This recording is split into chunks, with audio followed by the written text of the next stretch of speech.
ജയിലിനകത്തും നാടകം തുടർന്ന് ബോബി ചെമ്മണൂർ. റിമാൻഡ് കാലാവധി കഴിഞ്ഞ തടവുകാർ പുറത്തിറങ്ങും വരെ ജയിലിൽ തുടരുമെന്ന് ന്യായീകരണം. കൂടുതൽ മാധ്യമ ശ്രദ്ധ കിട്ടാനെന്ന് വിലയിരുത്തൽ. നിറത്തിന്റെ പേരിൽ അവഹേളനം. മലപ്പുറത്ത് നവവധു ആത്മഹത്യ ചെയ്തു. മരിച്ചത് കൊണ്ടോട്ടി സ്വദേശി 19 വയസ്സുള്ള ഷഹാന മുംതാസ്. നിറത്തിന്റെ പേരിൽ വിവാഹബന്ധം ഏർപ്പെടുത്താൻ നിർബന്ധിച്ചെന്ന ആരോപണം. അയോധ്യയിലെ പ്രാണപ്രതിഷ്ഠയുമായി ബന്ധപ്പെട്ട മോഹൻ ഭാഗവതിന്റെ പരാമർശത്തിനെതിരെ ശിവസേന നേതാവ് സഞ്ജയ് റാവത്ത്. ആ ദിവസമാണ് രാജ്യത്തിന് സ്വാതന്ത്ര്യം കിട്ടിയത് എന്ന വാദം തെറ്റ്. രാംലല്ലയുടെ പേരിൽ രാഷ്ട്രീയം കളിക്കരുത്.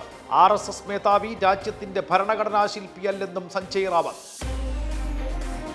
റിയാദിൽ ജയിലിൽ കഴിയുന്ന അബ്ദുൾ റഹീമിന്റെ മോചനവുമായി ബന്ധപ്പെട്ട കേസ് നാളെ വീണ്ടും പരിഗണിക്കും. മോചന ഉത്തരവുണ്ടാകുമെന്ന് പ്രതീക്ഷ. റഹീം 18 വർഷമായി ജയിലിൽ കഴിയുന്നത് സൗദി ബാലൻ കൊല്ലപ്പെട്ട കേസിൽ.